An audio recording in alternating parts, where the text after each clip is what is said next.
2, 1. And we are live. Good evening, Howdy. everybody. Evening. Hello. Timothy, Jeffrey, how are you? Doing well. How about Awesome. yourself? Doing well, thank you. Welcome, everybody, to another amazing week in Adventures in Truth podcast. We are coming to you live from a couple places in Denver, Colorado. That's where I am, and Encinitas, where Timothy is, and Vista, where Jeff is, and excited to be here tonight and dive into some more fun truth experience. And Jeff and I were chatting a little bit offline, which led to our topic tonight, actually driven by my craziness. So if everybody's ready, I'm going to kind of lay it out and we can start diving in. I'll give it a shortened version of where we were, but I have for probably the better part of this last year, but in earnest for the past 6 months or so, have had this very peculiar relationship with the death experience, in that it shows up in my world in bizarre places. When I say bizarre places, not that the places are bizarre, but just that it shows up where it does. Watching television, going to a restaurant, hanging out at home, driving in the car, I'll suddenly have this experience of this feeling of not of this will not last. This is this is going to be over, but in a very visceral way of like actually feeling the absence of it. And it's been going on for so long that I kind of like I keep watching it, Feeling and going, the absence of what? The absence of what's present in my world. Okay. Whatever that is. But then it expands to that. So, for instance, last night I was Michael and I were sitting on the couch and we were watching something. I don't remember what it was, but all of a sudden I have this. What happens is that I become aware of sort of the details of the moment, and the details of the moment kind of distill, and then this experience of it never happening again shows up. But it goes beyond that. It's not. It goes to this whole experience of, then it goes into death and goes into the recognition that everything I see, touch, taste, and feel will not exist anymore in the form that I know it. And sometimes there's a little bit of, is this the last moment? Is this what you want your last moment to look like? Is this what you want your last moment to look like? If this were your last moment, how would you feel about that? That kind of energy. So as I was sharing that with Jeff, because he was inquiring, and he had a pretty awesome response. Do you remember that response, Jeff, to that thing we were talking about? And actually, this was tying to midlife type of thing. But go ahead. Well, I don't remember. I don't think I could quote my response, but I do remember somehow being aware that we have previously talked about each of us having some idea of ideas about death, and not necessarily wishing to be, but aware that we could be. And just, it's like, where's this coming from? Where's this new awareness coming from? What's bringing this energy? And again, this is absolutely 100% not suicide ideation. And, correct. And I can, as a professional, to know the difference between a curiosity about, an awareness of, and wishes for death. So this is more about a curiosity and an awareness of than it is a wishing for. Sure. That is correct. Yep. At least for me, yes. So what Jim was talking about earlier this evening before we went live was just stimulating some ideas about being aware of our ages, and that. What'd you say? Not that old. Dial it 3 decades, Timothy. Okay. That we have previously talked about what happens during midlife crisis. So my brain put the conversation into that context, that this is a phase that people, and I believe men more so than women, experience something, a shift of life around age 50. It's a critical key time that both, I'm sure, biology could support it, science could support it, and a lot of sacred texts in the spiritual realm would also support the notion that at around age 50, there becomes keen awareness toward the spiritual more so than the physical. And of course, that takes you to, the pure spiritual would be the absence of the physical, which we would call death of the body. So I don't know if that's the response you were looking for, Jim, but I'm just trying to be brief and answer your question. Yeah, no, that was perfect. Because that's really in essence what you talked about. And for me, it was kind of an aha, because it gave me a space to understand what was going on. And when we were talking further, the thing that came out of that was, for me, recognizing, when you hear about, at least throughout my life, as I've heard about people who hit that midlife crisis, particularly men, it's wanting to screw anything they can get their hands on. It's wanting to buy that fast race car. It's wanting to do things that are, at least from that perspective that you just shared, to me, things that are about resisting the idea of sitting in the experience of death is a real thing that's going to occur in my life, and understanding the separation that occurs where the ego recognizes its termination, but the soul recognizes its unlimitedness. And it's a balancing act that I think many don't handle well. And so it becomes, the late 50s, early 60s guy who divorces the wife of 25 years to sleep with the 23-year-old, and then somewhere down the pike, a month or 2 years later, after the phase is shifted, going, oh my God, what did I do? Because they were too afraid to sit in the death moment, to sit in the experience of what that feeling is. Because yeah, there's times that it's absolutely terrifying, but not, I don't even like the word terrifying, because it's not. It's a visceral, powerful recognition of the reality of what we are experiencing.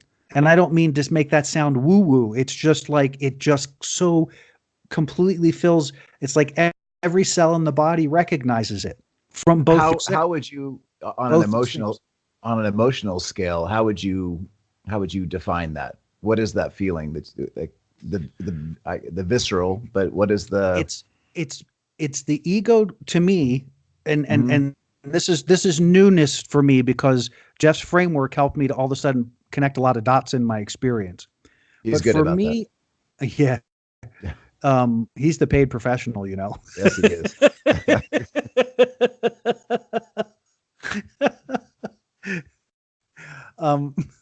So the experience, the visceral experience, is to me that point of, how do I say this? The body is having, so in order for it to be visceral, to me, that means it's tapping in at a cellular level. It's incorporating the entire experience of my body. So if the ego is the consciousness that runs that body, then it's that moment of recognizing that this is going away. So it's like it's almost overwhelm, kind of. There's probably a little bit of terror in it, but it's not terror. I guess, and it'd have to be, because the terror in it is what I could see would drive people to make bad decisions, because it can be so intense that you're like, why would I go there? Why would I want to feel that feeling? But the feeling is so powerful, because it is that junction of soul and body, and that almost like it's the point where you begin to realize, because I think, Jeff, you talked earlier about the wisdom piece, is that you come to that place of recognizing it is all about soul, even if you don't have the words for it. It's all about that, and that the release of the physical body is just natural to the process. And it's a little weird to try to get your brain around the idea of this not being here anymore. All we've ever known. Yeah. And so all we have is conjecture. All we have is our version of the truth, right? Our version of whatever that truth may be, that says, who am I if I'm not this? Right. Dun, dun, dun. Dun, dun, dun. What about you, Jeff? When you think about that, what feeling comes up for you? Be more specific. He goes and has another operation. Yeah. What's the that? I think about what is the that? Jim is talking about when he feels this overwhelming, visceral connection that this is all just a blink and it's going to be over soon. And when you come to terms with that, how does that strike you? What does it conjure up for you?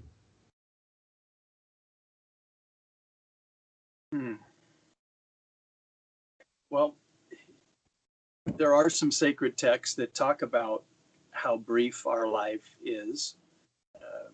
A vapor. It's been described as a vapor. It's been described how quickly a plant can go from vibrancy rooting to going to a seed, and then the seed falls and dies. So, a lot of parables that support this notion of how quick this comes and goes. I suppose ego probably draws that out with ideas about hours and days and years and decades and things like that to kind of give the illusion that it's a lot longer. But boy, it really does go by quite quickly. I don't know if I have more to say about that awareness of how quickly it goes, but I suppose maybe at some subconscious or unconscious level, there has to be some awareness of that might drive some level of crisis-oriented thinking or response of got to get in one more. I was just thinking about, there's a country and western song that talks a little bit about, I can't perform the way I once did, but I can perform the way I did once. Does that make sense? Yeah. Do what I used to do one time, but I can't do it over and over again like I used to be able to do. Anyway, so there's some awareness of decay, of aging, of losing physical capabilities.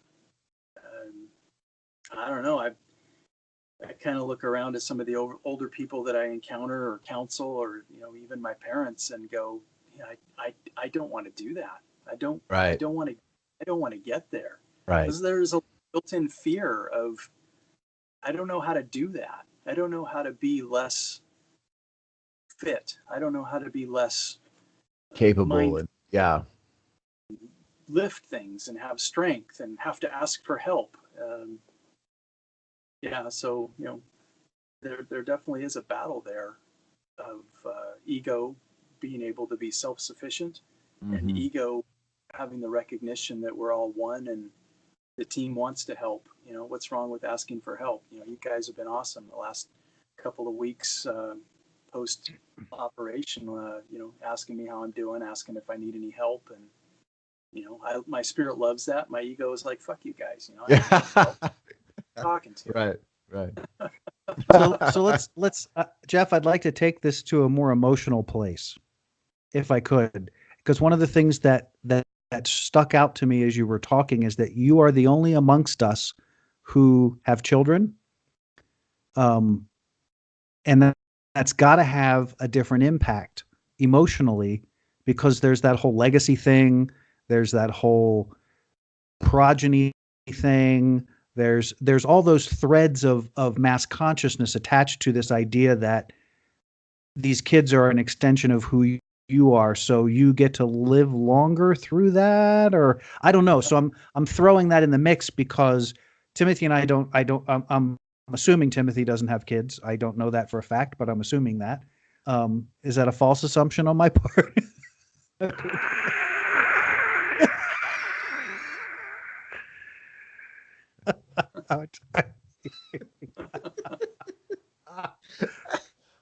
I don't think so.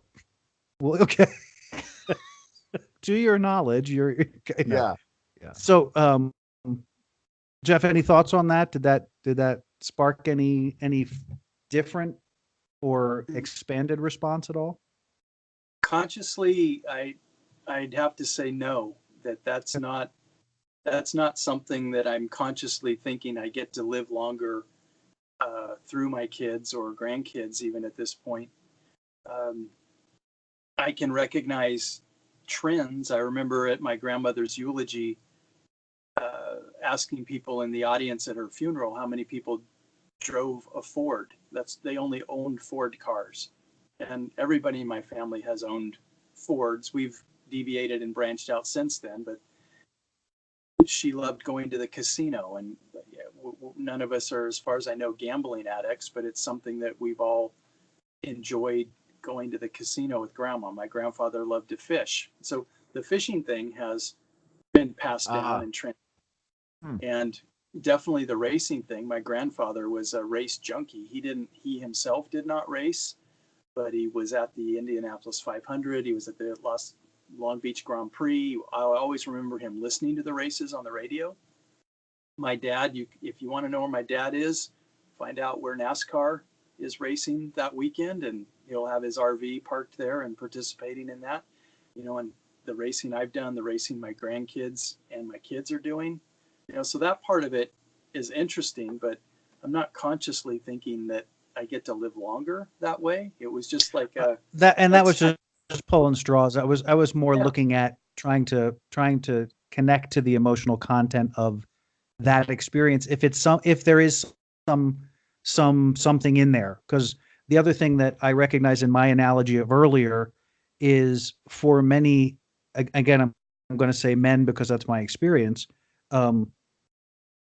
The kids don't seem to matter in the equation. If they're going to make the decision that my life, I'm at my crisis point and I'm confronting death, I got to do what I got to do. It's almost as though the kids matter to the degree that they got to be okay, but it doesn't prevent the necessarily bad choices of ending marriages or doing whatever crazy thing needs to happen to satisfy that fear. And I'm calling it a fear. I'm gonna put it out there just plain as balls, is that I think it becomes a fear. And the challenge is being able to sit in it, and the challenge is being able to be in it, feel it, and then let it move on to something else. Let it evolve, because the feelings don't. It's not like it sits on you for days or weeks. It comes, it goes over the body. You have an experience for a minute or 2 minutes, and it's gone. And if you let it go, it's gone and it doesn't come back. You can also sit there and wallow in it for a long time too, and get all those weird feelings going.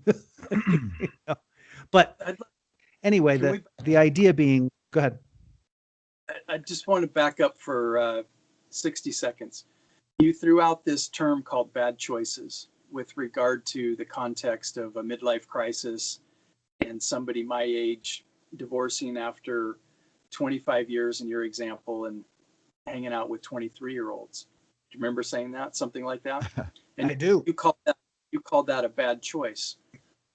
So what if this idea that we have of a midlife crisis really isn't? It's only that imaginary person that you just talked about that was married 25 years and then throws it all away and goes out and does what he hasn't been able to do or allowed himself to do for the last 25 years, does it. What if that's actually more of the normal programming that we've been trying to be something that we're not? I'm just what-ifing for a moment. That's a very valid point, and I appreciate you calling me out on my word choice, because it flies in the face of what I believe anyway, which is there are no bad choices. There's choices that we make given what we know from where we are with what we have. Well, I think you did a great job of describing what most of us would think of the midlife crisis. If we wouldn't have those terms if it wasn't thought to be a bad thing, right? Yeah.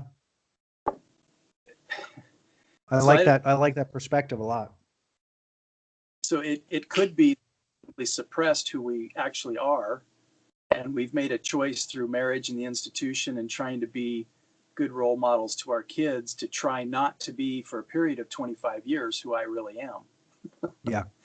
Well, and the generation that I grew up hearing that from, that was the MO. Right.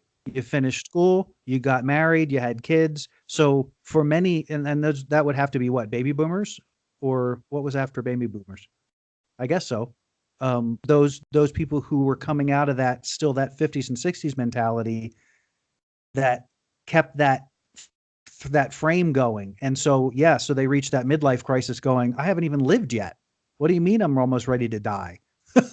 Okay, I did what everybody expected me to do, but I haven't done what I want to do. I haven't done the thing, maybe here and there. Yeah, we went to Disneyland, but I had to drag the damn kids and we had, blah, blah, blah. And it was fun, but I didn't get to go race cars. You mind if I chime in for a minute? I'll stop talking when anybody wants to chime in. So this idea that we have these moments where we have a visceral sense of our mortality is what I understand you to say. I'm not quite following the fear side of that. Like when I feel that, I just think about, wow, I can really dial in this moment, or I can really show more love, or it just kind of heightens the technicolor of what is all possible in the moment. And yeah, maybe I'm not quite as fast as I used to be, or certain things aren't quite working like they once did, but is it possible to be in that awareness state and not have fear? Can it just be in awareness? That doesn't mean that, like, if I were in some sort of situation I need to save my life, that I wouldn't fight like crazy to maintain it. I could understand the fear of that, but the thought of this being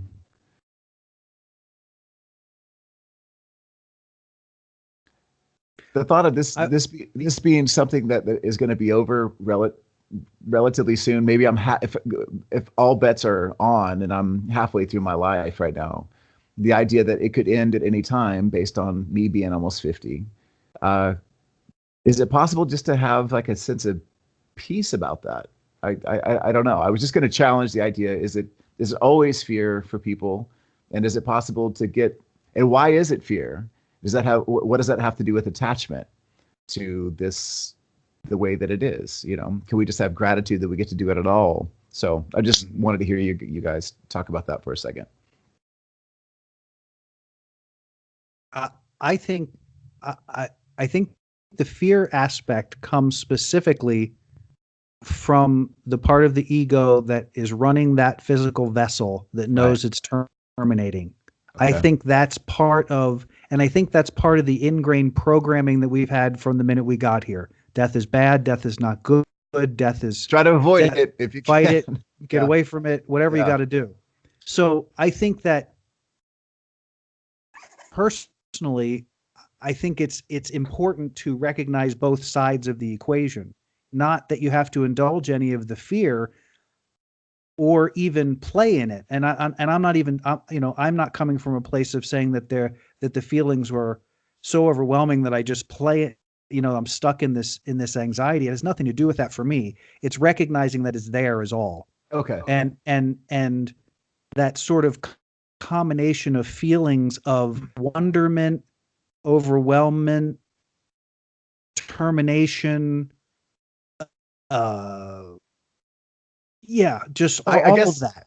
I guess I just like the idea of being able to notice that and find a way to be inspired and to get some juice going about what we can do, and not necessarily be in some sort of comparative analysis of how we used to be about whatever's going on, and just think, this thing is going quick, and how can I show it better today? How can I be more loving, more kind, more inspired for my tribe? So, there was another aspect to this, and this is interesting, a really interesting dialogue, because Timothy, you're what, in your mid 40s? I'm 49. Oh, so you're coming up on the cusp, because the 50 cusp is I never really thought about it, but now that I'm a quarter of the way through it or a third of the way through it, it's really quite remarkable how it shows up. It's kind of extraordinary, because I haven't had the words, and that's why I'm so excited about the topic, because great topic, by the way, guys. I'm just hanging out in my experience, Sure. trying to sort through this, and Jeff gives me this this framework to go, here, rest it in here, and how does it sit? And you go, oh, okay. Now I don't have to. Now I'm not going to sit around going, why am I having these experiences? I can just go, oh, there's another one. Which I was kind of doing anyway, but I was still looking for this context. Do you mind speaking to what Jeff shared with you on that? There's no way we're talking about that. Okay. No, go for it. No, it was basically it was what he was saying at the beginning. It was this, he was starting, I think, and actually he even referenced, he was thinking it was probably some of the Jewish texts, or the ancient texts that address this idea of the wisdom and the focus of our life changing into a more spiritual experience as we go through this. It's almost like I'm adding words now, but it's almost like this quote unquote midlife crisis is actually the transition from purely physically focused to spiritually focused. Gotcha. And since there are many on the planet who have been already migrating in that direction, and especially amongst us, we've all had some very powerful experiences and have been evolving in that place for quite a while. So this transition is strange because for me, I don't have that. What do I call it? I don't have that thing about death. I don't have that, oh my God, kind of energy about it. It's just a natural part of the process I'm living. And so to have these things sort of show up was very disconcerting because I'm like, what's going on here? I don't live in a place of being afraid of dying. I don't even hold death in that place. So why is this coming into me the way it is? And the remarkable thing to me is that it's another way that we're all connected, even though you may not realize you're connected in that fashion. It's kind of, I don't know if I answered your question, but I talked. But I talked. That's good. Yeah. We've used the word fear a couple of times in our conversation, and I liked how Timothy was giving a response to a solution to dealing with that fear. Mm-hmm. The fear, to me, for people going through a midlife crisis is an example of the behaviors that they do to try to counter a fear that they haven't thought through and they haven't consciously brought it up. So the behavior is an action that is an outcome of a thought that is just below consciousness, that once we bring that up into consciousness, then you can go, oh, I don't really have to do that because it really isn't going to give me what I'm looking for, which is what you and I were talking about, Jim, before we went live tonight, is the classic guy in his mid-50s that walked away from a 25-year marriage and his kids are left, the empty nest. It's, usually around the empty nest time. So there's something going on for the woman, the wife, who's trying to figure out who she is, not primarily being the mother any longer, and her whole life being wrapped up in that, or a big part of her life being wrapped up in that. And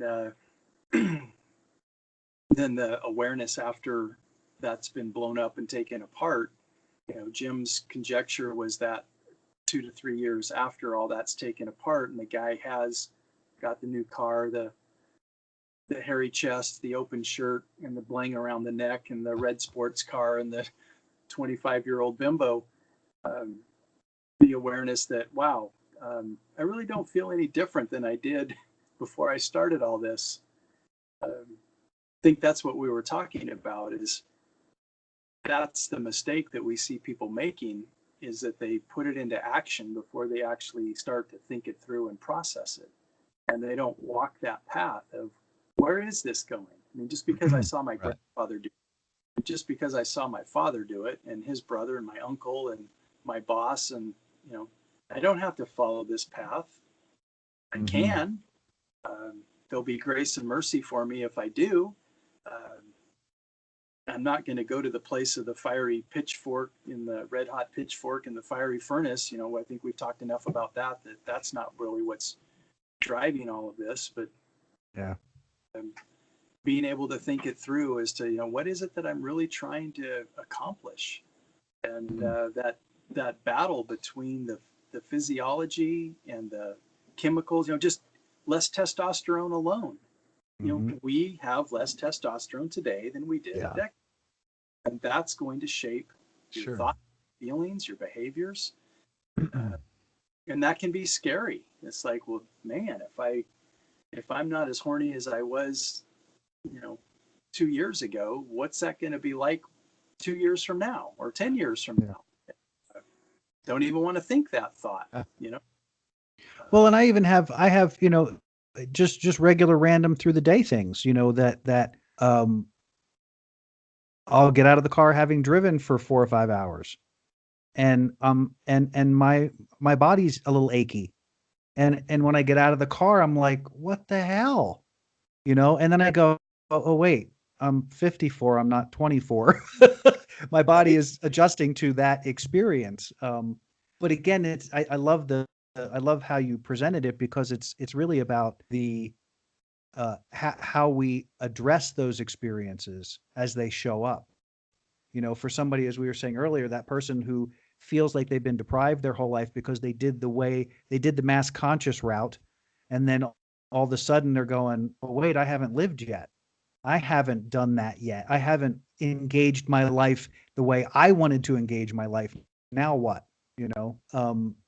But the feelings, that's the part that I think, and I haven't heard you guys talk about it, and I don't know if it's just because each person's is a little different, but that feeling, I could imagine for someone who hasn't paid attention much of their life, it would be devastatingly it would be a horrible place. It would be the hell that you were talking about, Jeff, because it's so full body, it's so entire being kind of experience. It doesn't last long, but it's there, it's prevalent, and it's got to have an impact, and I can't imagine I'm the only one who feels it.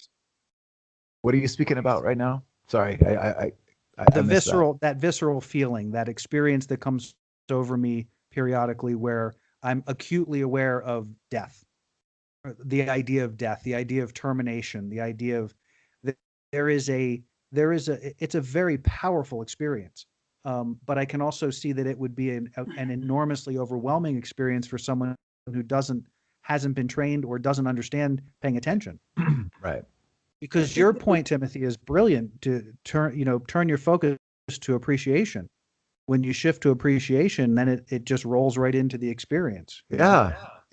And I might be just out of my damn mind, and I'm able to accept that, but for the most part, I'm in a space where, when I think about this being a very finite experience here, I get excited that there's a 1 in 400 trillion chance that I get to take a breath on this planet at all, that any of us get to do that.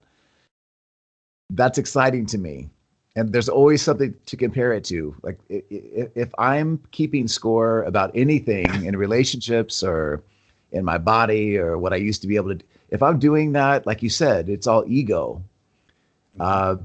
If we are merging more with a spiritual connection, then is it possible that it doesn't have to be an overwhelming sensation where we can just go, yeah, I get to be part of this, and I'm gonna do it all with grace and ease, the best that I possibly can, for as long as I can. And I think what we're speaking to about the fear, and there have been times in my life where I felt that way, but I'm not sure what all has occurred that has me not so much in that space anymore. But I think that it comes down to attachment, and the Buddhist philosophy gets into a lot of work around attachment and how much more peace and joy we get to sustain if we recognize where we have attachment, where we don't. So I dig having an athletic body. That's been a lot of fun for me, and the idea that might be changing, if I can walk and I can think and I can speak, I'm pretty happy. I mean, I'm pretty happy, and there's definitely days, like I had cousin who's a college basketball player come in town this weekend with his girlfriend who's a college volleyball player, very active people. And he and I played Frisbee for hours in the surf for 2 days in a row, like just weekend warrior, so much fun, and there were some things going on in yoga on Monday that I hadn't felt before. And I chose to see it as a curiosity rather than a judgment. Mm-hmm. And I think that's a really big point for me. When I have more peace is when I can change my judgment for something into just a wild curiosity, just like, okay, my body's talking to me about that. And I'm grateful for what I get to do. But if I can't do that anymore, I'll create a new chapter in something else. So what do you guys think about attachment? And how much does that have to do with that overwhelming visceral feeling that you were talking about? I'm sure that has a lot to do with it, of what is it that we're attached to.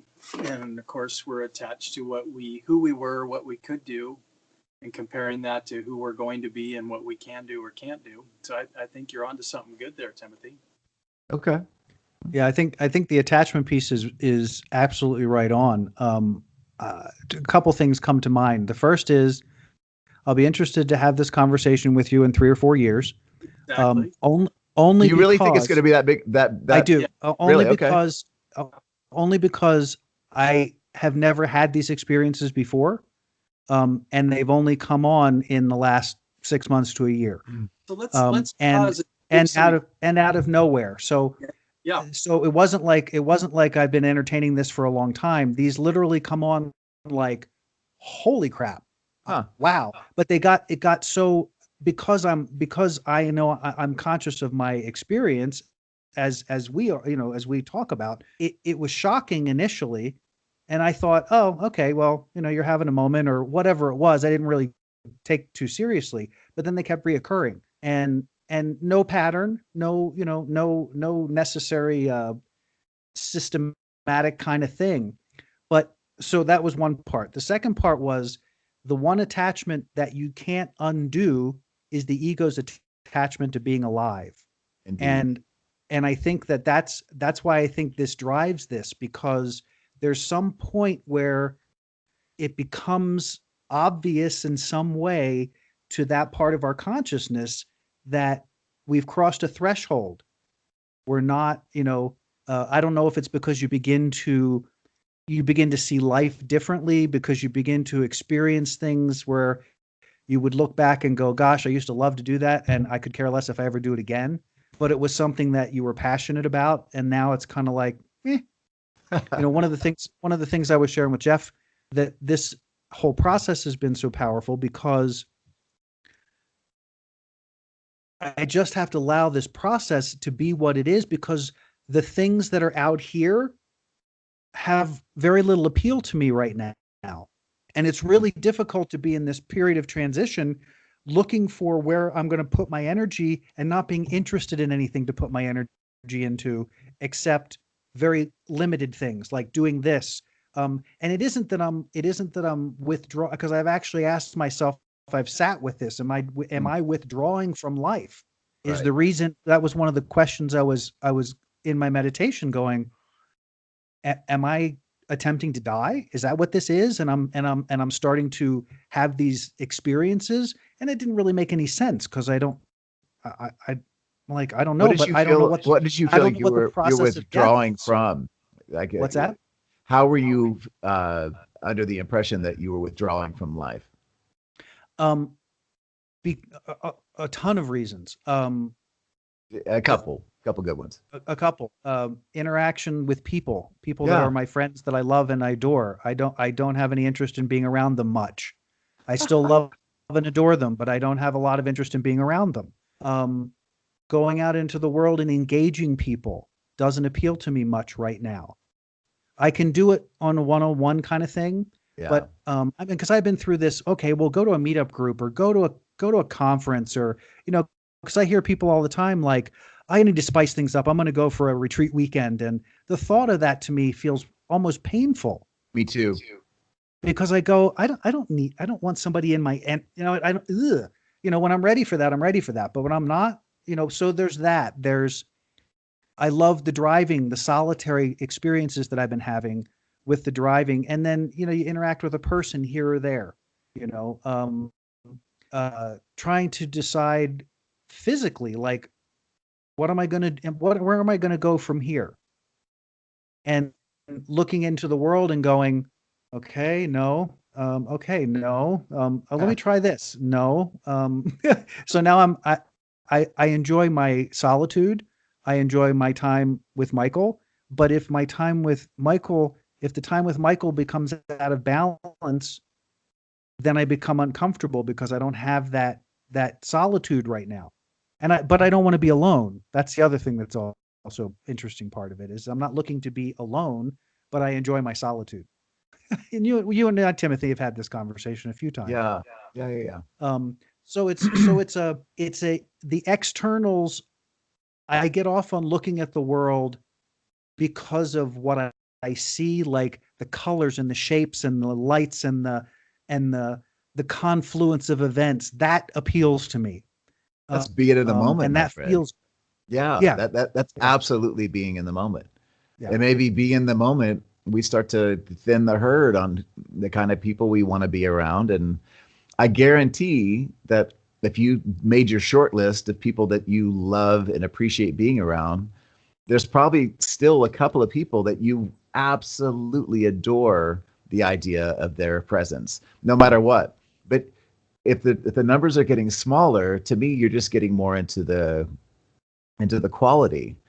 Your time is valuable.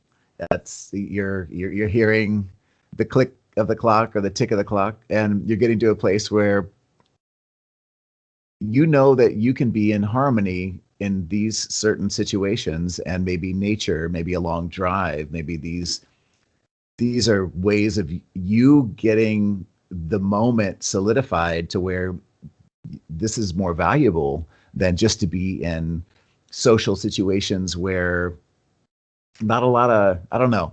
I don't do well with a lot of, I think I told you guys about this at one point, but I used to have this reoccurring dream about popcorn where I'd be traveling in this dream, I'd be traveling other side of the world months at a time. I come home to the homestead in Colleyville, Texas, and there's all my mom's friends, my stepdad's friends from church, and I'm starving, absolutely starving. And I smell all this great food, and I'm just like, oh my God, this is incredible. I go take a shower, and then people start showing up with all these covered dishes of what I think is going to be this incredible food, and they reveal it, and they're really excited about it, and they're handing it to me, and it's popcorn. that's Every awesome. single every single dish of all these people so excited, they're bringing me freaking popcorn, and I'm starving. I need something good right now, and everybody's bringing me popcorn. That was a big thing that kept happening for a while, and I realized that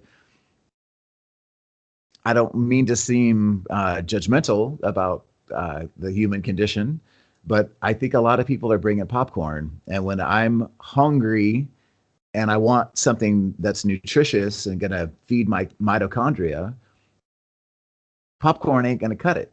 So I'm naturally drawn to avoiding circumstances that are bringing me popcorn. And I think that's might be what you're doing is just Yeah. recognizing, you're just honing in that there's more of a qualitative experience alone or with these particular people. And so our tribe gets small. And I don't think there's anything wrong with that at all. I think it's a beautiful Yeah, part no, of, I agree. yeah. Hey, let's back up for a little bit to Jim's statement to Timothy. I'd love to have this conversation 2 or 3 years from now. Right. And Timothy's response was, "Wow, Timothy, you really think it's going to be that dramatic and noticeable?" And Jim said, "Yeah, I do." What we haven't done up to this point in the podcast, at least I haven't. If I didn't hear you, Jim. If you did, give some specific examples of such a deviation from normal thought, or just these new experiences. I'd like to share a few, and maybe you can, while I'm talking, think of a few more specifically, so that Awesome. our listeners really, for Timothy, could hear how it is a really radical shift. Huh. Um, I've been riding motorcycles since I was 10 years old and competitively since 14, and stopped a couple years ago after my last incident that resulted in a bunch of surgeries and all that. But maybe right around age 50, so I'm 56 now, stopped riding 2 years ago, which would have been 54. So maybe 2 years before that. So let's put it at age 52. For the very first time in my life, I'm down in San Diego on my street bike, got my girlfriend on the back, and we're coming north on I-5. And I could not get this thought out of my head that we're going to crash and I'm going over the handlebars. And I've never had any kind of a thought like that ever in my lifetime. And particularly to the point where I couldn't shake it. And I was absolutely convinced it was going to happen, even though there was nothing suggesting that in my conscious mind. That the traffic was fine. I wasn't driving recklessly, wasn't driving over cautiously. And so at the end of that ride, we got done. Of course, I didn't fess up because I don't even know what to make of it myself, let alone how to talk about it and not scare the person that was with me.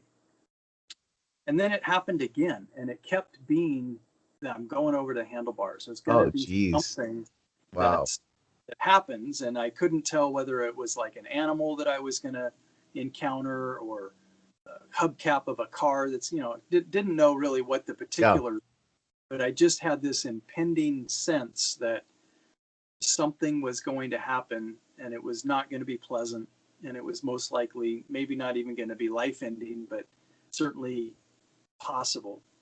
And that kept happening, and I couldn't predict if it was going to be before the ride, during the ride, after the ride, in my dreams. I couldn't predict when that was going to happen, but it kept showing up. And then, of course, I did have my incident that did involve not necessarily going over. How long after that? About within 2 years. Within 2 years, my incident did, and it wasn't the street bike; it was the dirt bike, and I wasn't any of those kind of premonitions on the race bike. Did you go over the handlebars? I didn't actually go over the bars, no, but it's certainly, breaking both your hands holding onto the handlebars, I think is close enough. Close enough. That you could call it within the bulls or in the bullseye. Absolutely. But some people would just say, well, that was just a presentiment. If you haven't heard that term before, it is a thing. You can look it up. Sometimes the mind allows you to see something in advance of it happening. Some people would call that a premonition. The more accurate term is a presentment. I like that. So some people would call it that, and that's kind of what I was writing it off as, because I was certainly exploring psychic readings and doing different things in the psychic realm. So I just thought it was a form of remote viewing or some kind of psychic tapping into the signal line or whatever. So I kind of came and let that go. And it wasn't until I started flying a lot in the last year and a half or so that I started having thoughts of maybe I'll get to my destination and maybe I won't. And whether it's going to be a lightning strike, whether it will be a midair collision, whether it will be a crash landing, I don't. Birds, right. These are endless, but never before in the get this, thousands of hours that I've been in the air flying as a professional once upon a time, that these kinds of thoughts were coming through my head. And now nothing like that has happened since then. So that, I have to say, so far hasn't been a presentment or a premonition. And I'm certainly hoping that it is not, but I'm putting that in the category of how it makes me think about death. It's making me realize that, and you may say that riding motorcycles or flying airplanes is a dangerous activity, and maybe it is, but so is getting up in the morning and getting out of bed. Being on the planet is dangerous. Getting in the car and driving down I-5, maybe not as dangerous as it once was, since we have airbags and side airbags and blah blah blah. But we have life, texting and stuff now too, which is exactly, right. Yeah. Life is dangerous, but it's just out of nowhere, Timothy. Jim knows what this is like, but just literally out of nowhere, while having a good time, Yes. stimulated that I can imagine that would contribute to my awareness of I'm going to die. I'm going to be dead. Yeah. And this is how it might happen. That's what it has been for me. And that's definitely not suicidal. Indeed. It's not like I'm fatigued and maybe this is just as a way to get off the planet and have a justified way of getting off the planet and nobody would think that I did it intentionally. It's not that at all. Nothing like that. It's just this, wow, out of nowhere comes this really heavy, intense, not only a thought, but also an emotion that comes with it. Yeah. You're gonna die. So what is the emotion of you're gonna die? Well, what kind of fear is it? What kind of fear? I don't even know how to have a response to it. It's just like, I don't know if I can capture. Look, that. This is awesome. It is such a perfect example. Perfect example. It happened for me on the plane coming back from seeing my dad. I was in the airplane bathroom, excuse me. I was in the airplane bathroom and went through a whole 45 seconds of the plane tail breaking open, the toilet falling out from underneath of me, and could I hold on to the handle? Yes. And when this not if this happens, when this happens, will I feel it? Will I be aware of my body falling through the sky, or will I be unconscious when it happens? Right, yeah. Will I hit something really hard and then I won't notice it? Oh, and I wonder if that's what happens to a lot of guys before they die. Do they actually have a moment when they know that it's going to happen? And how many of them are actually conscious when they die? Do they actually really not know it's coming? Yeah. Do they not know it's coming? Or is there a moment when you actually know it's happening, just like all the times that people talk about having an accident? My father's episode, he had a brain bleed and actually had a lot of things, but he bent over at home and he bent over to pick something up and he got this roaring headache in his head and then started having projectile vomiting. He doesn't remember any of it because that's the nature of the human body. It shuts off those things that we don't need to know about. So it's to just, but it's the exact same thing, but it goes that far and that deep, and it's like 45 seconds, and I'm all the way into, will I know the moment before? Will I not know? Will I get knocked unconscious? Will I be conscious of the whole thing? Will I be flying through the sky going, oh shit, I guess it's over? Will I be able to save myself? You guys are telling me that you were you had to turn 50 to start having this phenomenon. Yes. I've been having those conversations with myself since I was a kid. Wow.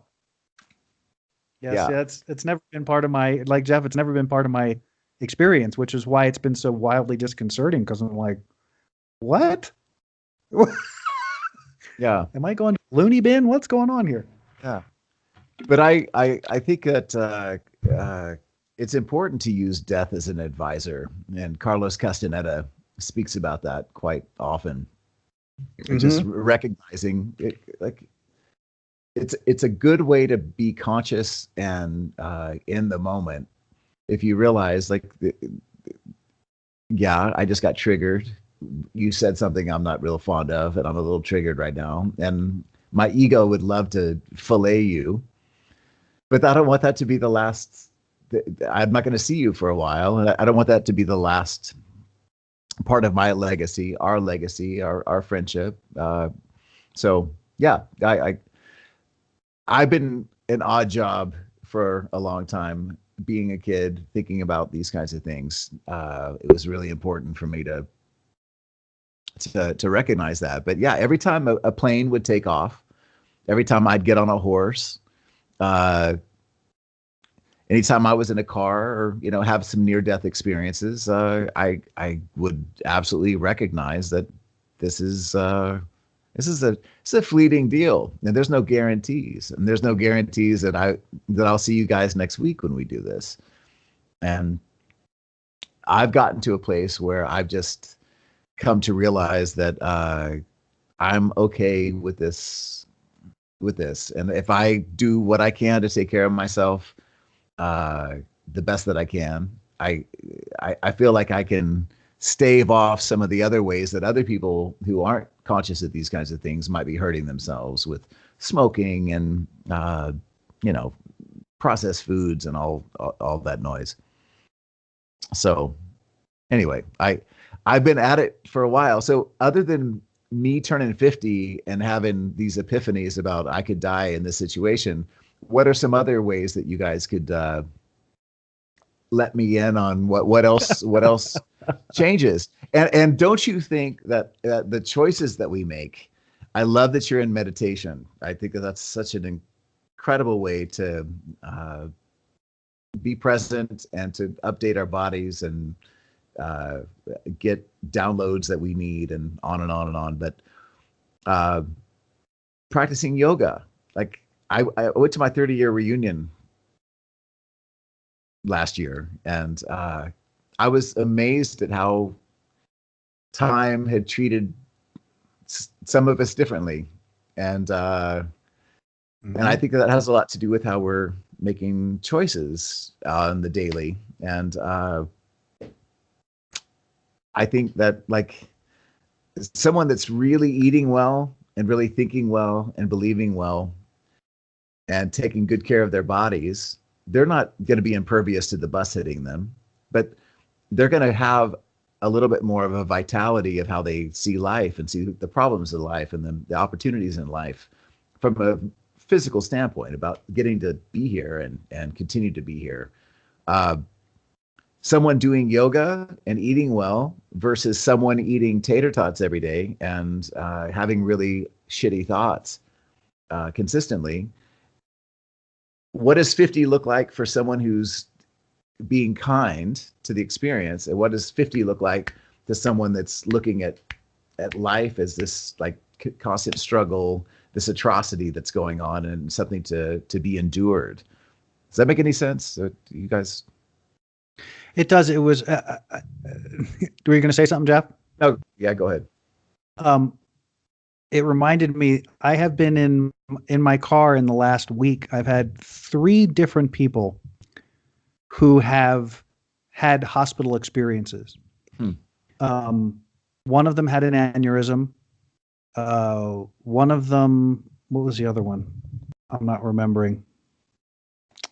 It'll come to me. Anyway, the thing that strikes me is that all of them said, this is such an interesting thing, because the one woman that I picked up today, she was, it's the second time I met her, but she's probably around my age, maybe a little bit older actually.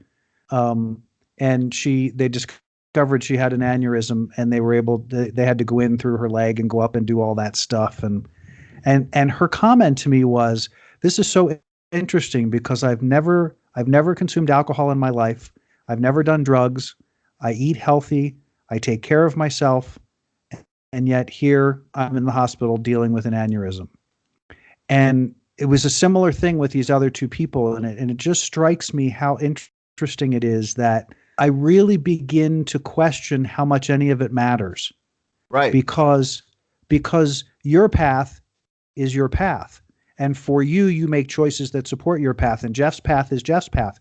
Some of the other adjustments that have come up for me, like thinking about exercise, and I can't go into exercise the way I used to go into exercise because I don't want to do anything that I have to do forever in order to maintain it. Yeah. It doesn't interest me at all. You got to enjoy it. You got to enjoy it. Yeah. So there are ways to get exercise. There are ways to do things, but all of that is about moving my energy. So I have to find the things and do the things that stimulate and move my energy. Well said, sir. Right.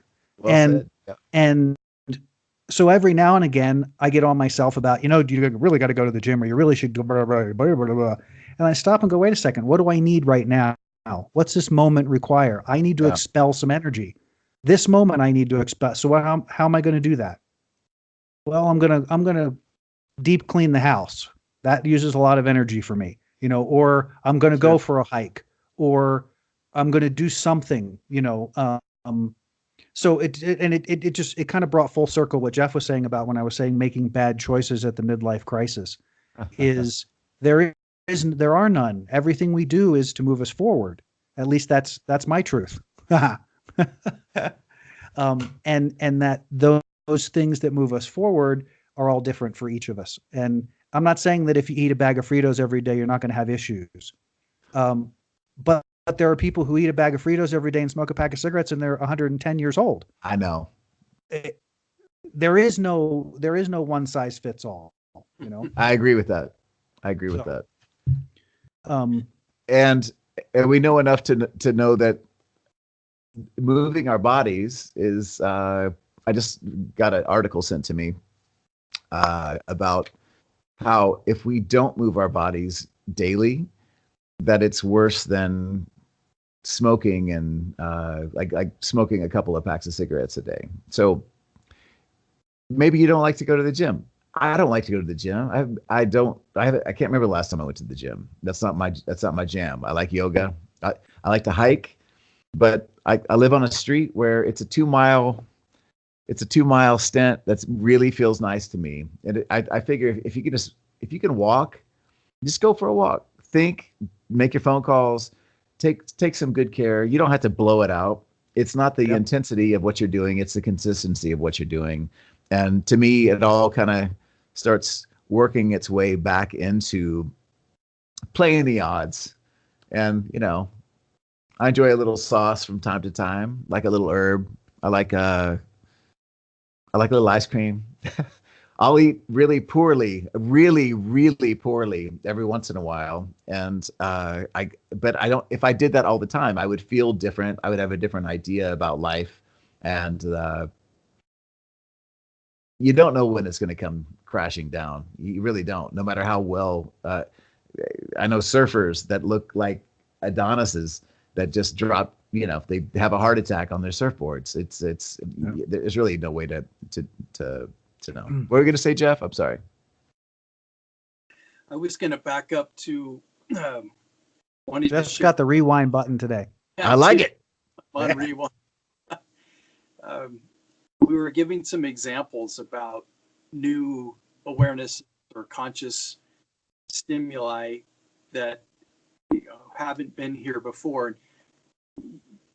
When you were talking, Timothy, about you've had these things since age 9, to me that would put you in the category of being an outlier. That I would say certainly isn't wrong or doesn't make you crazy or anything, just atypical, which would define you quite, you could probably resonate with that. Yeah. A couple of weeks ago when I flew out, I rented an airplane and I flew out to watch my daughter in one of her desert races. And I had the task that day of watching her kids. And my middle son, Josh, drove down from Mammoth with his wife, and they now own a truck and a camper that I used to own. I gave the camper nice. a wedding present, and Josh bought the truck for me. So this is something that I used to drive myself and had experience with. So Josh and Sarah are in the front seat driving the truck with the camper on it, and the boys and I are in the back seat. And Josh is doing 70 down the highway, and there's a little bit of a wind, and I'm in the back seat freaking out, having an experience like the truck's going to blow over. We're going over on the side. And Josh is just up there driving, having a conversation with all of us like there isn't a care in the world. He's 30. I'm 56. And I look and I realized none of us have our freaking seatbelts on. We're in Nevada. It's like you can do whatever you want in Nevada. The speed limit's 80 or whatever it is. It's like, cowboys and Indians. And I'm in the back, and I realize the boys are playing next to the door, and the door's not locked. And I have this vision of them hitting the door handle and the door opening, and the two boys flying out and spinning like pancakes on the highway. I saw this all in my mind, all in my mind. And I'm in the back going, Josh, will you please lock the door? Boys, will you please put the seatbelts on? The only thing I didn't say was, Josh, could you please slow down a little bit? I couldn't say that to him because here I'm the guy that used to do exactly what he was doing when I was his. Right. Just driving up there like, let's even go a little faster. Let's push it a little bit more. And it's like, wow, that happened. It seems like almost overnight of just imagining my grandkids getting killed. And then going back to the pit area and explaining to my daughter, oh, I'm sorry, while you were out there racing around, the boys flew out the side of the hand and they're on the street and they're all messed up and they died, Sorry that happened. It's like, that's kind of weird, don't you agree? Yeah. that whole thing happened right here but very well described. Yeah. Yes. But that's such a big part of our biology. It's like in our DNA to be, it just means that you're being freaking smart. And I do believe that there are times when we are aware of those kinds of situations where we can make adjustments that can save our lives. I can't tell you how many times I was thinking about what might happen, or being at a stoplight and it turned green, and me just kind of sensing maybe I need to look around, and then someone blows through at the last minute. I think it's a really good thing that we have these kinds of intuitions, because I think it can make a big difference in us being here or not. And again, like you said, it's a crapshoot. You never know when your number's up. But I think that there are certain things you can do to be mindful, and situational awareness is being in a theater, knowing where the exits are, knowing the biggest guy in the room that looks a little bit odd or something doesn't quite feel like, just listening to our guts. I think that's kind of what we're talking about here. I don't think that it's a I want to know more about what you guys think about what is a midlife crisis, but I also want to know too, is like these little renderings that you're having, isn't that beautiful? Like you guys are getting some uploads, downloads, however you want to see it, that are conducive to you guys being here longer and being more peaceful in your process. So is it really a crisis? And tell me what a midlife crisis is. Tell me what that is. Tell me. And I understand about the trading in the Buick for a Porsche, and they hanging out with the 23-year-old or whatever. But I mean, well, I think the classic definition is you get to an age where you realize I'm more than halfway through this adventure, and the second half has to be different than the first half, because I don't want to do it the same way that I did before. I'm looking for something more. And I realize I have less energy, I have less drive, I have less options available to me. As a kid, the sky was the limit. I could do anything. I could become the president. Well, when you're 50, you realize, I can't become the president. I don't want to be the president anymore. Well, what do I want? So there's this whole awareness of what do I want? And what really has value and meaning. And what I think has value and meaning, I don't even know if I could do it anymore. So that then kind of takes you back to the old way of trying to reinvent what you did once upon a time when you were 25, chasing a 23-year-old was what you did. And it worked. It made you feel good for a little while. But it's really just this place of being lost, of not knowing really who you are, what you want to do, what has meaning. That's the crisis, is you don't know what you want and what has value and meaning, and if you can do it. And that's probably the scary part, is okay, well, what I think I want to do, I want a 1,000-acre ranch in Georgia, and I want to raise Brahma bulls. It's like, well, how do I do that? You know, something that's radically different from living in Southern California to like make up for whatever you didn't do. Like Jim said earlier, I've lived, but have I really lived? You know, I've been married to one person and I raised the kids and I kind of did the good guy thing, and I haven't really gone out and raised hell. And now I want to do that. So I don't know. I rambled on probably too long. No, not at all. Solid. Not at all. Solid. To me, the thing that I started this conversation, we're not part of this conversation from Jeff's input. This idea of maybe it's not a crisis, but I'm not sure what a better word would be. Only because I'm using the analogy of the clear identification of the ego consciousness and the soul consciousness, and from an energetic perspective, Jeff was talking about what do I want? What do I want to do? What do I want to? Part of that is the recognition that I don't want to just throw my energy at shit anymore. Yeah. I don't have that. I don't have that anymore. I don't have that. Well, Gotta be let's more just selective. do it and see. Let's do it and see what happens. No, I want to feel it first. Yeah. I want to feel it engage. I want to feel that energy, and that for me is really sums it up for me. Is that it's you see the dichotomy, you see the duality. Actually, it's almost like becoming completely conscious of the duality of the ego and the soul, and at the same time having this desire for a more experience, but not having any idea how that's going to happen, because everything coming from the outside is not satisfying in the way it was. Right. Everything coming from the outside has no energy. It's just things in the field of my awareness. And so as I reach out, as I extend my energy, and it goes wah, wah, and you go, okay, it's not there. And then you extend over here, and then I stop wanting to extend because I'm saying, okay, Why not deplete that, that?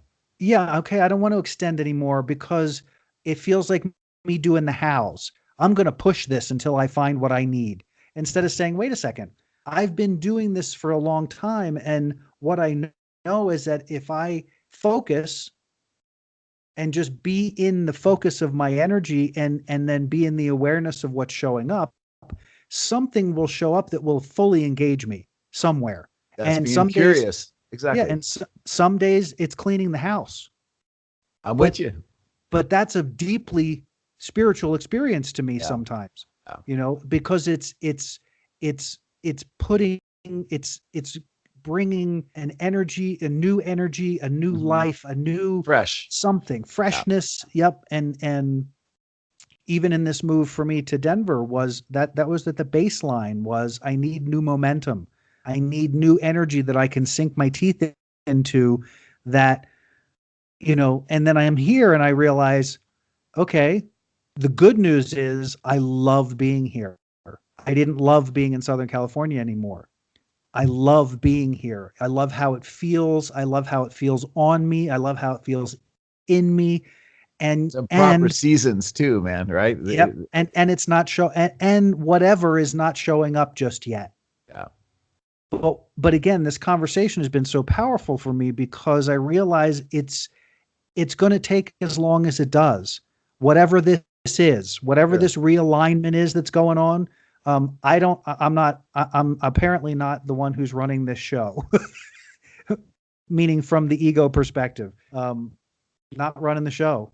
So you kind of just surrender it and you let it go and you say, it's nice that you have an opinion, but the reality is now is what it is. Here's my now. And I love my now. Oh, and here's a new now. And I love this one too. Yeah. And oh, look at this now. Isn't this a lovely now? Look at how the color changed in this now. You know, it's just, it's that can be exquisite. It is. It is. That can be the very essence of life for me is dialing in those moments. And it doesn't it come as we get older? Doesn't it come down to just the most simple of things. The most simple things can bring the most tremendous joy. And I figure anytime, and I said this earlier, but anytime there's a scorecard, anytime I'm trying to compare myself to something I used to be or to someone else, that's a recipe for discontentment. Yeah. And so if I'm keeping any kind of score at all, I'm in my ego, and the ego has a great propensity to let me down. So it really does. It's never quite satiated. So if I'm doing any kind of comparative analysis on anything in my life, if I can just take a step back and realize, okay, my ego almost got pulled the rug out from underneath me just then. This breeze on my face right now is insane. I am so grateful for this. That bird a quarter mile away that I can hear just doing its thing. If I can focus on that, these are the little things. And I find when I try to collaborate too much with other humans, I can get away from those simple things that really bring me a tremendous amount of joy. So, yeah. One of the reasons Timothy was talking about being satiated or satisfied, and one of the reasons why it's believed we cannot experience that is because of the two contrasting circuits that we have in our being. One being a safety-seeking circuit that is about sticking around. Don't get on that horse. Don't climb that rock pile. Right. Even if you go back 400 years, there were still horses to ride and mountains to climb and hikes to go on with wolf packs in the there was danger no matter what era you're. So the safety circuit versus the novelty circuit.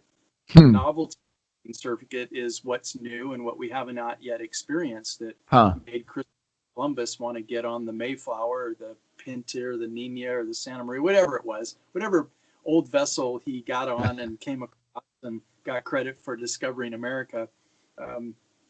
That's, what drives a lot of people is this. Some people are more novelty seeking and some people are more safety seeking or oriented. Right. But no one seems to be only safety seeking nor novelty seeking. So that's the continuum that we travel. And therefore, even if you had the hottest lover, the best meal, the coolest car, the best life, given a period of time, you would habituate to where that's no longer novel. Right. And would be looking for something new beyond that. So it is impossible to be satisfied.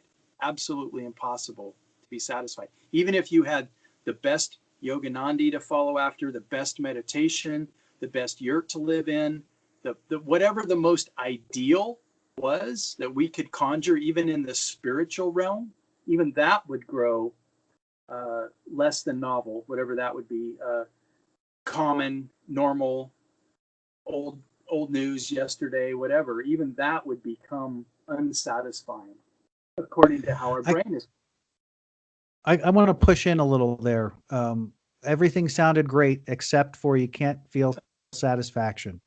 And I have to strongly disagree with that, because part of being in the moment is experiencing supreme satisfaction. Part of being able to be in the moment is that it is so satisfying in that experience that there isn't a need for else. There isn't a need for more. There isn't a need for less. There is just what is presented itself. And some of the most amazing experiences have been for me those moments of absolute feeling of satisfaction and the sense that this moment could not be more perfect than it is right now. And that is so deeply gratifying and deeply satisfying. And those are the things that I seek. That sense You were talking about that being a part of your part of the brain, right? It's like a hardwiring of the brain. What part of the brain was that, Jeff, that you were talking about that can't be satisfied? You're talking about the different circuits? Yeah. They're more metaphorical. I mean, where exactly is it? The thalamus, the hypothalamus, the amygdala? I think is less important than just this concept that you'd have to agree that we travel this continuum between the same old, which Yeah. is safe, and Yeah, redundant, that's ego. That's ego versus soul. Indeed.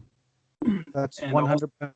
new and novel, And the because ego will never be satisfied. Yeah. and I want to be excited and I want something new because I'm bored. But That's the distinction. I'm with you, Jim. Go ahead. Go ahead, Jim. Yeah. So what I think we're saying, Jim, is the same thing. You're simply adding the piece in there. Well, how often or how many people are actually able to be present? If you're able to be present, that seems to surpass the circuits between safety. Yes. If you can be present and stay there, but who does that? Very few And people. Very few, but let's figure out what it takes to be present. What does it take to be present for you guys? Well, When it's the shifting state. It boils down to being able to shift out of a fear-based state into an opportunity-based state or a love-based state. Right. However you do that. Fear and love, whether baby. it's whether you're the guy that needs to run 5 miles a day to find that zone, or you're the guy that can sit in meditation and use breath to alter that state, whatever it takes. You got to find the thing that alters your state. Yeah. That's what you did recently, right, Jim? You altered your state from California to Colorado. Exactly. Quack, quack. But there are no metaphors. If you think about that, I mean, yeah, I did. I altered my state physically, mentally, emotionally, spiritually. I went for the whole gamut. I said, time to just do. And isn't that interesting that the words happen to be state? I live in a state called Colorado. Okay, that's interesting. But it's interesting to me that we use the word state for that definition. Interesting. Quite. Fun stuff. I wanted to throw one other little piece into this mix. Something that I heard on a show I was watching. It was one of those. I don't know if you're ever familiar with this kid Tyler that does the readings, the Hollywood medium. They call him. He's a 21-year-old kid that talks to dead people. Quite extraordinary, actually. But one of the things that I heard on there today and I've heard this through other things, but it really kind of blew in my face today. I went, oh my God. And that is this idea that those who have completed their physical journey here are still innately and deeply connected to the people that are here, and that what we do as individuals in our path has a profound impact on them who are no longer here. That it is an evolving cycle. That their attention is focused on what we are exploring here because it answers questions they were unable to answer while they were here. Oh, sure. That makes sense. And I just, I mean, we're talking a little bit about death and midlife crisis stuff, but I just thought that was fascinating. I don't know if you guys had anything you wanted to say about that, but I love the idea, and it feels it resonates, doesn't it? Yeah, really strongly, powerfully, right. But what a change in perspective that brings to the choices we might make. Big time. I think that's fascinating. It's consistent with what I think Robert Newton's work, who wrote Journey of Souls, talks about the likelihood or the possibility or the fact, pick one, that we come here and we travel in soul groups, somewhere between 50 and 100, with the 3 generations leapfrogging, if you will, by being here, grandfather, father, son, and that when one member of the soul group achieves some form of evolution and some form of advanced awareness or enlightenment, it enlightens the entire soul group. 100%. So you can have people, some here in the soul group that could be junkies and literally laying waste to their life, but they're here in some way contributing, they're playing a role, and there's some part of the group that achieves some advanced level of awareness, enlightenment, and changes their life in some way. And then the afterlife, it's like the whole group gets advanced to the next level, whatever that is. It's consistent. What you said is consistent with what his work is in that book that he wrote called The Journey of Souls. Huh. Cool. So, that's what I say about that. People want to check that out. Easy to find. Yeah. I like the idea. I've had a couple of patients talk about people in the afterlife looking at what we are doing. They refer to it as heaven TV. So if you're in a place called heaven, Earth is the channel that heaven is focused on. And our ancestors are deeply tuned into watching and aware of what we're doing because they laid a path for us. We're traveling a path. We're holding the torch. Exactly. Yeah, exactly. And we're moving it along, right, wrong, or indifferent. Because they're back in line, and they're going to cycle back as the great grandchildren of their children. If you think about that, it's kind of trippy. I don't know if you've ever looked at ancestral pictures, but it's absolutely fascinating to look at a patriarch and like 4 generations later, it's like that dude's face shows up again. Totally. Yeah. And it's like, whoa, come on. Yeah. It is absolutely fascinating. What do you think the most common thought of the Heaven TV contingency would be? Like, come on, guys. I mean, what do you think they're saying? Watching us just like beat our heads against the wall on I don't know. I think it would be I think they're influencing. Yeah. Go ahead, Jeff. As far as the channel they're watching, it's probably the same one we're watching, which is the buffoonery in politics, the nut job ideas we have about eating up our planet and treating it like we flush it down the toilet. It kind of, to me, has to be the same things. And it's like, what are we going to do about it? Are we going to keep hitting the button to go to war? Are we going to keep building the factory that's going to pump out X number of pollutants into the air? You know, what point are we going to actually realize, smell the coffee, this is dumb, and manifest destiny? You know, do you remember in elementary school or junior high being taught that, you know, manifest destiny? And it was a good thing. It was a good thing. Like the Pilgrims came to this colony and we pushed westward and we kicked those Indians' asses. And we pushed Mexico down this way, and we said no to Canada up that way, and we got this ground. Yeah, way to go, United States. Yeah. Oh, what is that? What is that? Right? I don't know what that is. It's manifest destiny. Wow. Well, good what does that say to really good point, my friend. I want to I want to throw a different twist in it because I'm different that way. I actually wonder, you know, I think that once you shake the ego, once you shake this core, this physical thing, I really don't know that there's a lot about judgment. I don't know that there's a lot of that kind of energy. It's not my impression that there's assessment going on in that fashion. I think there's influence going on.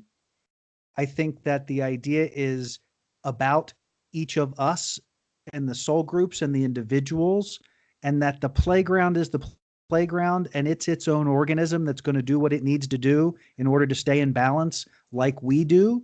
And I think that there is influence that goes on in that if there's a gift that I have that I can take into the world that will somehow impact things, that I may be influenced into that, but I don't even know that those things matter. I don't know ultimately. I mean, if somebody has a desire to go out and save the world and they can go out and do things that help save the world, okay. But I don't know that I have in my own personal vibe, experience, and energy of it. I don't think there is attention to all of that in the same fashion. I just don't. I don't think it really matters to the larger picture of things. Because if the souls are eternal, as we seem to all agree, then this idea that we're somehow destroying or damaging or Jimbo, whatever. I just don't see the same picture. Yes, sir. you were absolutely kicking serious butt with metabolizing the prefrontal cortex through your, like, what you're saying. We've been at this point before where, and I get a sense of what you're saying, Mm-hmm. but you are a great healer. I'm not saying we're all great healers. We're not great. Mm-hmm. Let me say that I want to be really mindful about that. We're present when healing's happening, and we all have gifts on helping people get to new stages of their consciousness that really benefits them, and it benefits their family and everyone that they have connection with. So we may not consider ourselves healers, but we know how to connect some dots in people's consciousness to let their beauty reign supreme, right? So if we can do that, and you have done that with countless people, as Jeff has, as I have, how is that not making a difference in the overall picture of? Oh, I'm not saying it isn't. Okay. Don't misunderstand me. I'm not saying there is an impact, but it's influence all the way down. So Right. I have an innate ability to have influence in someone else's experience. And it can happen in a 15-second conversation. Absolutely. And has, right? Absolutely. But I don't think of that in terms of I'm changing or saving or doing anything other than showing up, because I'm showing up for my own process. I'm showing up for my own experience. So I'm showing up in a way that if I get to share some piece of information that I happen to have had experience with that helps you to have ease in a portion of your experience, that's awesome. And that's freaking amazing. And it's the most deeply satisfying experience. Indeed. And if I'm changing the world, great. But that for me is not a focus. That for me doesn't make sense as a focus. It's too big. It's too much. Right. It's 7.5 billion people on a planet. That's so it's like that. That's just too much. Yeah. And I feel very grateful. I feel very appreciative that for whatever reason in this dynamic, in this physical body, I have an ability to reach into people in a way that others don't. That's freaking awesome. But it ultimately all serves my evolution and the evolution of those that I'm engaged with. But it's not so bad that a byproduct of that happens to be up-leveling all these other souls on their journey. No. I guess maybe the thing is I don't need that. I understand. Does that make sense? And maybe in the end I could be completely full of shit. I don't know. But the question was Heaven TV, right? That was the question. What are people watching seeing? Heaven TV? Yeah. So I don't remember. I only have conjecture, much the way you do, but it's probably includes both the macro, which would be politics and sustainability, and the micro, which would be individual input on the soul level. It's got to be both. Just like any TV show, you've got a theme of the TV show, and you've got all the characters that all have their story built into the show. It has to be the exact same thing. It's Shakespeare. It's the theme of Romeo and Juliet, but it's also about Romeo and Juliet and their parents and each of those characters in the play too. It's a little bit of Gilligan's Island. And it's both. It's answer is not A or B. The answer is C. Yeah. More than likely. That was had me thinking something I wanted to share, but anyway, we'll come back. This has been fun. I really like that there was a topic ready to go and just exploring it. So can we discern that not everybody experiences a crisis at what would be the halfway point of our lives? Well, wait till you does get it have there. to be? How You're am I not not there yet. there? I got my next one's 50. I think I'm almost there. If I live to be 99, I'm digging it. That's halfway. I the other shoe to drop. Teach me, wise ones. But I'm Well, feeling. Jim coined it best when he said, "Let's revisit this 2 to 3 years from now." Okay. And see I'm if going to it's set my watch right now. put that on your calendar. Yeah. That's awesome. Yeah. Well, we're at about an hour 40. So we have rocked this conversation. And I love the many different directions that it's come from, but just as a quick recap, and we can add more to it, we were looking at this idea of this, what is it that goes on in this midlife crisis thing that shows up? And we talked a little bit about the idea of maybe the coming together or the realization of the duality with the ego that has run our lives probably for the large portion of our first half of our life, and this desire to connect more deeply coming into the second half of the experience, and that there seems to be somewhat of a consistency of that experience in the human process somehow, at least from my perspective, which is why I brought it up. I mean, it just seems like it's one of those mass conscious things. But I think it was an amazing conversation that we dove pretty heavily into some of the bits and pieces of. I don't know that we talked a lot about how to manage it, other than I think through our conversation about being conscious and finding ways to shift state. Gratitude. Staying curious and being grateful. If we can remain in those two states, we can conquer a lot of this crisis malarkey. Timothy's like, I don't need no damn crises, okay? Yeah. Well, the crisis is to the ego. I hope we could all agree on that. Yes. And that distinction Absolutely. is so important. It really is.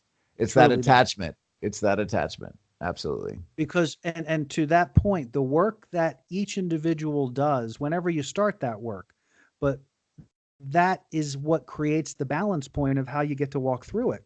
Because if you've been pretty true to yourself through your life, and you've been pretty consistently in showing up in your experience and finding that connection to something larger, you get here and you can see both sides of the equation without having to be overrun by it.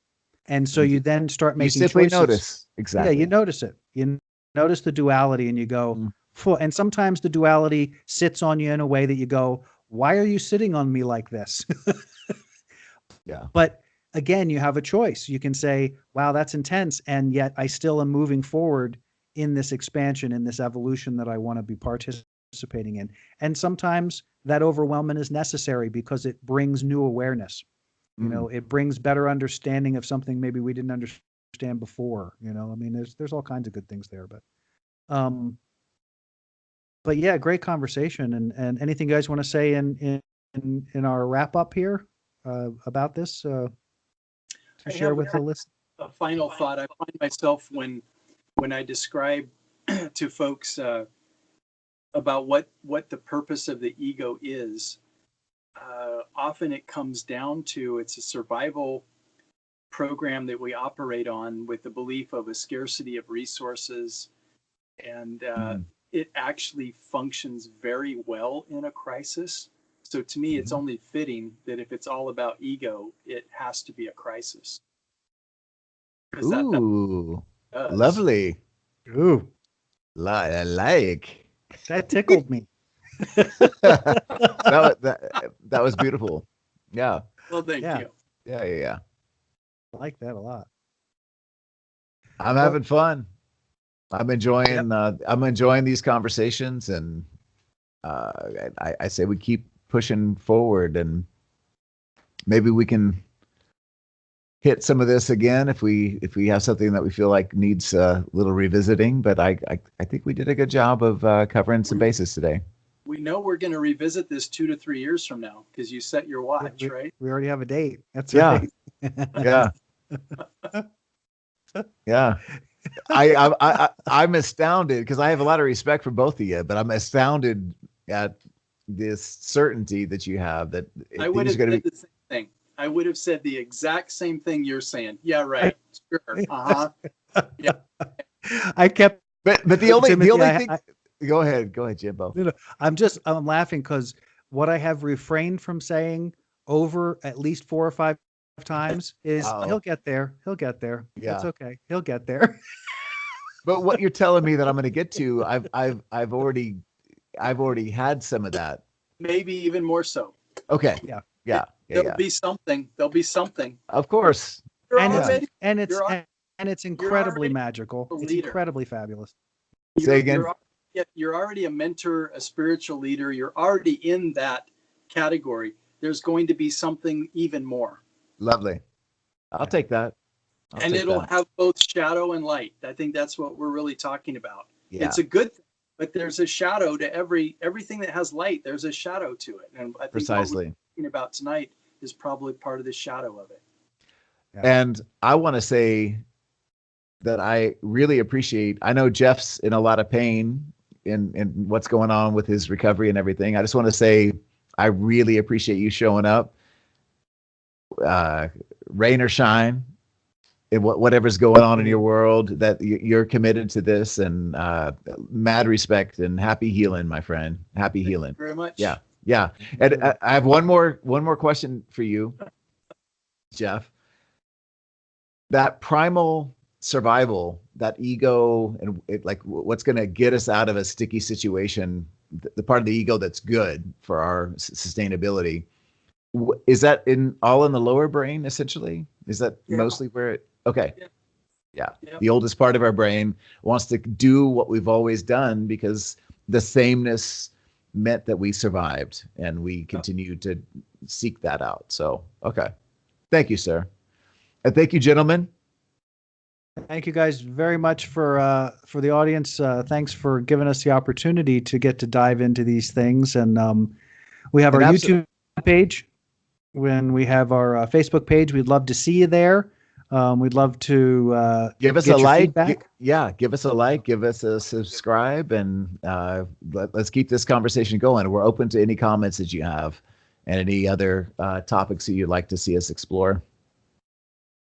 Absolutely. Good night, gentlemen. Welcome to, and thanks for joining us on our newest adventure in truth. Adventures in Truth. Love you guys. Talk to you later. Love you too, buddy. Bye-bye. Bye. All right, where are we here? Dun, dun, dun. Oh, stop.